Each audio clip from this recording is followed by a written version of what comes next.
Argentinians are different sometimes. They're not kind of like Cubans or Puerto Ricans, you know, I'm surrounded by Puerto Ricans, you know.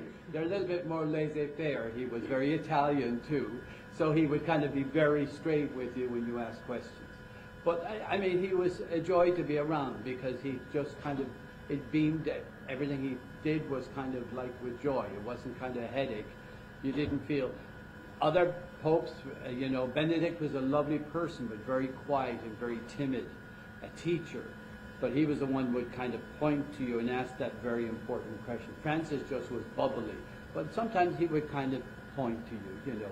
He would kind of like, if it wasn't for a time to kind of have fun, he would just say, that's it, now we need to talk, you know.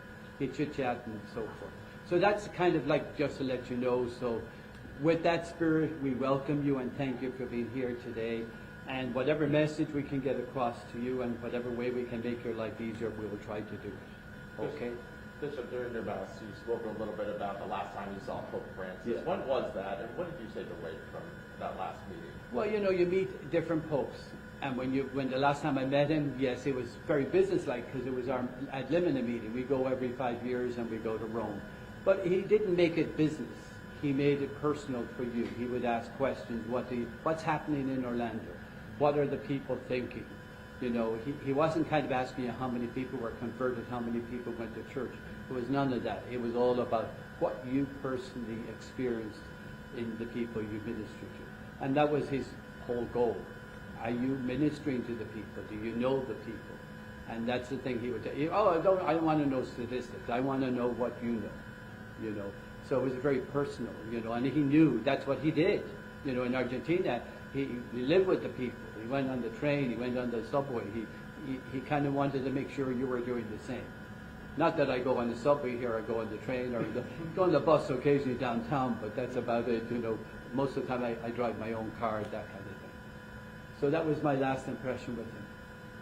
Talk a little bit about the message for the people. You know, during Mass you talked about there being joy in the midst of sadness and this Easter season. So talk to me a little bit more about that. Joy in the middle, you know, it's kind of ironic. You know, I said to myself, you know, well, you know, he's not going to die during Lent. I knew when he came home from the hospital, he was not going back there. He was very kind of determined. He wanted to die with the people. So I was glad he died on Easter, because it's an Alleluia time. If he died during Lent, it would be like, Lord, I don't want this to happen, you know, hold this off, you know. So I think he held off, you know, in his own heart and soul, he wanted the people to celebrate. He didn't want them to go through a sorrow. He didn't want to die on Good Friday. That's enough for the Lord. I don't want to be interfering with the Lord. Let me die on an Alleluia day. So that's the way I kind of felt. That would be his prayer. And I bet that's what he prayed for, that he was going to die at home. What is the legacy that he leaves behind? A legacy, wow. You know, lots of things. You know, pastorally, he was so different. He was very personal, very open. He, I guess he opened the church up to a lot of things. A lot of things. I think the part of his life that most people probably will not know about or even understand is the whole thing. You know, each pope is elected, and he has in his own heart what I want to do. But he also receives a mandate from the cardinals or from the church. He has to do something. And his mandate was to reform the church. Not the church per se, but the curia. It would be like what's happening in Washington right now. And he probably did the same thing that's happening in Washington right now. He caused chaos. Because he didn't go with the formality. He asked bishops and cardinals to know what they were doing, and they were to serve the people. Because we saw a whole different response. When I write a letter to Rome, I get a response within a week. I wrote a letter to Rome 10 years ago. It could take a month. So, you know, you found that they were there to serve you, the church, the curia, the different congregations. So that was a thing I think that people didn't realize. And that's not his personality, but he was very stubborn about it. If you read any of his documents at Christmas when he addressed the curia, you think at Christmas time that it would be a nice time. It was like, what are you doing? Are you working? Are you taking care of the people? You know, he was very demanding in that sense to them. He wasn't like very nice in person. He was very demanding. So I think a legacy will come out that he's done a great a great deal of reforming, from finance to abuse. All of that was really streamlined and very direct. There was no kind of like committees, it was just get the job done. So I think he was very, but then on the pastoral side, he just loved the people. Whatever the questions was, I have to answer them. I have to give them hope. It's not about what you, the curia, think. It's what I think the people need to know, and you better learn it. Can you talk about the mourning period and process following the Pope's death?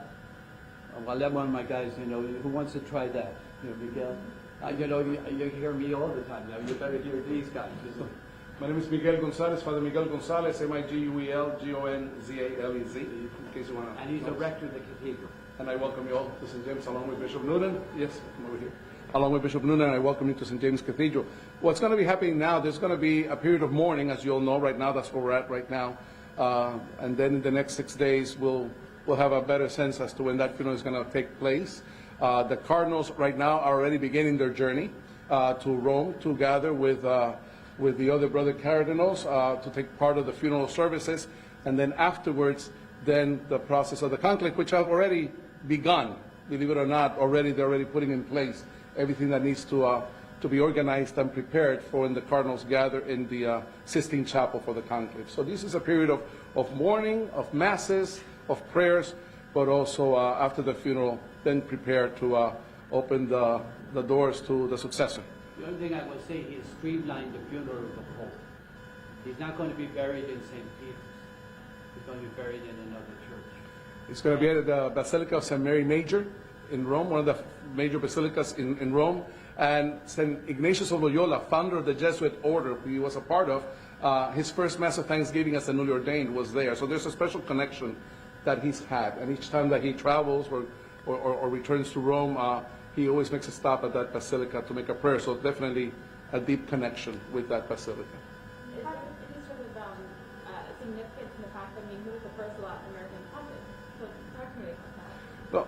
Well, for some of us that are from Hispanic, but all of us who are from this hemisphere, there's a great sense of joy and thanksgiving to God that the church, the Holy Spirit identified this man and be the first one from this hemisphere to lead and shepherd God's people. I believe that part of his beautiful life, and as you've heard Bishop say about taking a train or just walking to get the daily paper, you see a man that really was connected to the people, and there was a beautiful ministry of presence.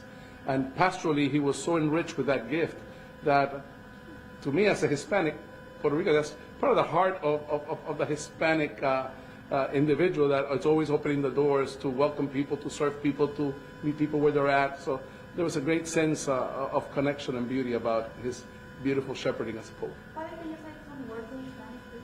Bueno, esta mañana, como pueden ver, el obispo se ha congregado con nosotros aquí a ofrecer misa por el eterno descanso de su santidad del Papa Francisco.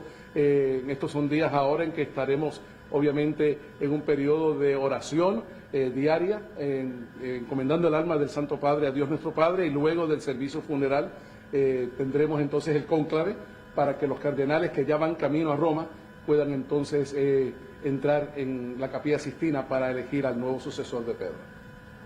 I guess we can let Angel. You got to hear all of us in a different perspective, because otherwise you get just one. Absolutely. You can hear the story. Well, my name is Father Angel Garcia, Angelgarcia, and I'm a priest of 2 years. I've been a priest for 2 years, and as I was mentioning during the homily, when Pope Francis was elected, I was in high school. I was in high school, but at that time I was already discerning the priesthood. I was already feeling the call to the priesthood, and it was really impactful to see this Pope who, from the beginning, showed humility. And he showed that simplicity and the closeness with the people. So that was something that was a great impact to me. And then, throughout my years in seminary, I got the opportunity to see him up close when he came to the United States. One of his first trips outside of Rome was to the United States. And when he came to Washington, D.C., all of the seminary community, we went to Washington. We were there, present. And also, as a newly ordained priest, I got the privilege of going to World Youth Day, which is this event in which Pope John Paul II started for all the youth of the world to gather, right, and to be there, and days of prayer, days of really learning and being with the Pope, the closest with the Pope. And during that time, it was beautiful to see all the young people and how they wanted to hear from their spiritual leader, our spiritual leader, Pope Francis. And so, like Bishop was saying, during the homily, he's been saying in the interview, yes, it is a time of sadness, but at the same time, it is a time of joy of the resurrection. Bueno, en español también, a pesar de que sí, como iglesia, hemos perdido, digamos, a nuestro líder, nuestro padre espiritual, el Papa Francisco. A la misma vez, siendo el tiempo de la resurrección, es un tiempo de alegría, porque de eso se trata este tiempo, de que la muerte no es el final, sino Cristo, al vencer la muerte, nos lleva hacia la vida eterna, y ese es el enfoque. Y el Papa Francisco, con su cercanía, con su simplicidad, siempre nos enfocaba en la importancia de que esta vida no es el final, es la próxima, y es allá donde tenemos que poner todo nuestro esfuerzo y todo nuestro empeño en la vida futura. Entonces, el hecho de que este Papa de la misericordia, este Papa de la esperanza, este Papa de los pobres, que muera en el tiempo de la resurrección, eso es de Dios, realmente es de Dios, pero también habla de su propio legado, y ese es parte del legado que él deja. Now you can have the gringo speak Spanish to you. Hi, I'm Father Philip Mills, Phillip-Mills. I have been ordained for less than a year, and yeah, it's really, Pope Francis's pontificate has been really powerful. I didn't know that much about him until I had entered seminary, and as soon as I entered seminary, they announced the Year of Mercy, they announced the canonization of St. Junipero Serra in Washington, D.C., which, like Father Angel mentioned, we were able to go to and be there to see Pope Francis.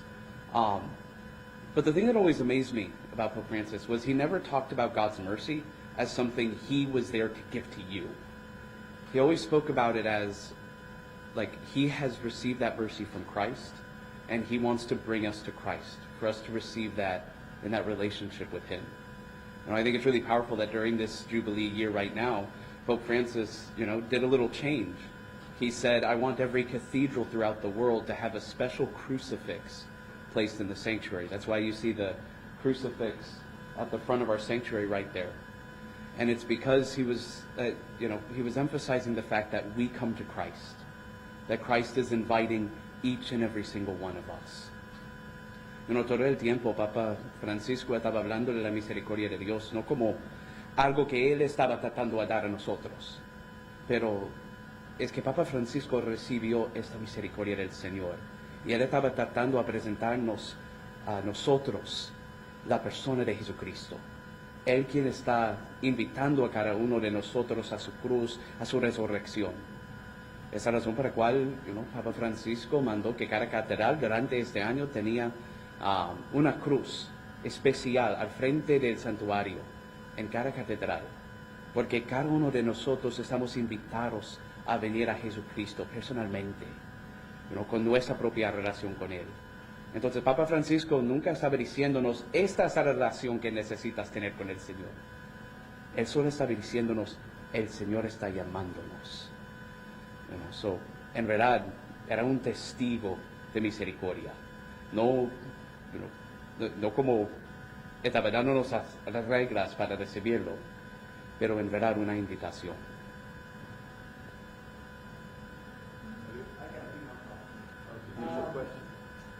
What's the Church's rights after the death of the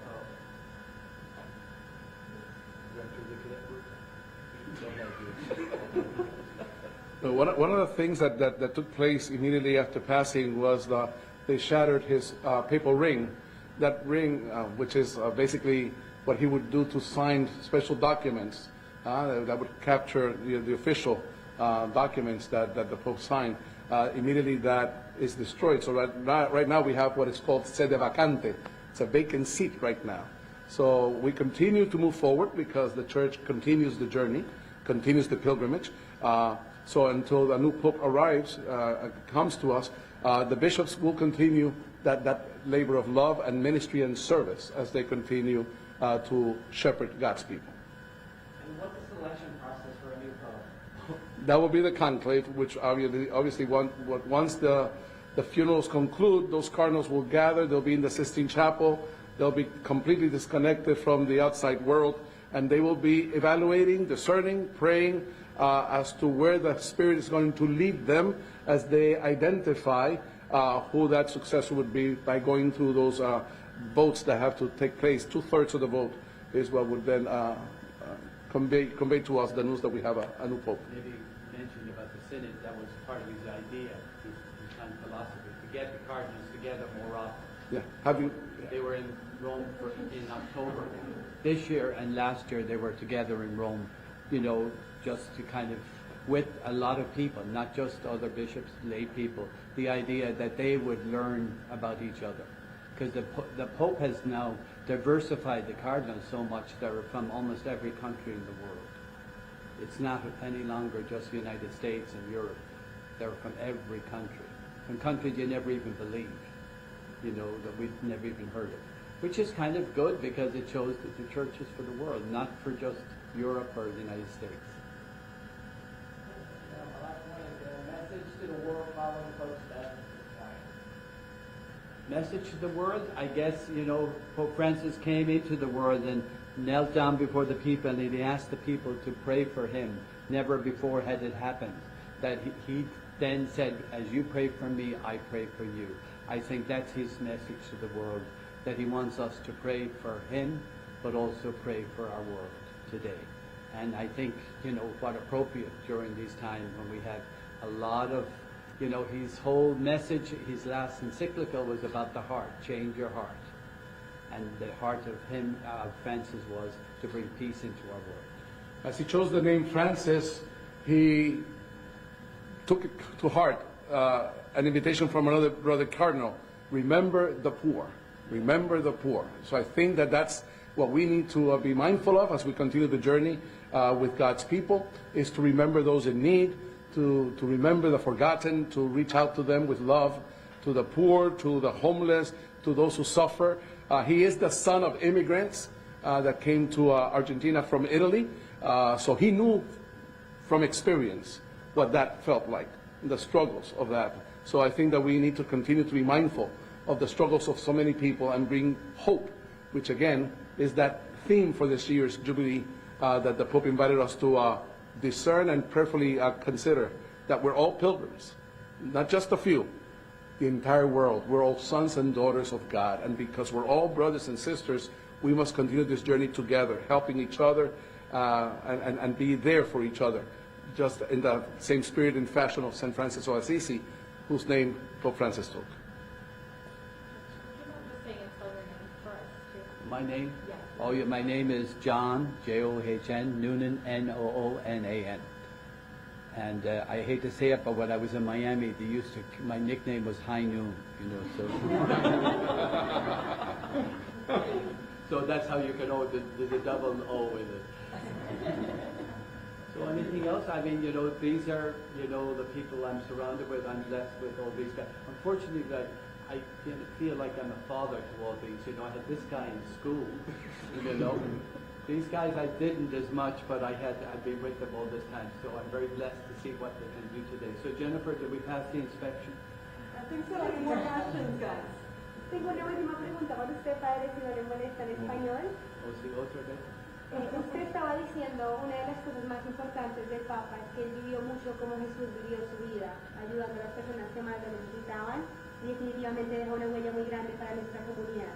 Si nos puede hablar un poquito de eso. Sin duda alguna, siendo él hijo de inmigrantes, sus padres llegaron de Italia a Argentina, o sea que él conoce muy bien los retos del pueblo inmigrante, porque él es hijo de una familia inmigrante, y por eso él, el cariño, el amor, la entrega, el compromiso de servir al que lo necesita, al que no es recibido, al que es marginado, siempre nos está invitando a tomar conciencia de los más vulnerables y brindarles a Cristo con un rayo de esperanza, con un rayo de fe y de gozo, en el sentido de que no estamos solos en este peregrinaje, que el Señor camina con nosotros, y ese es el legado que Él nos ha dejado como Papa y como miembro de la Iglesia. Bien. Gracias. That's it. Thank you.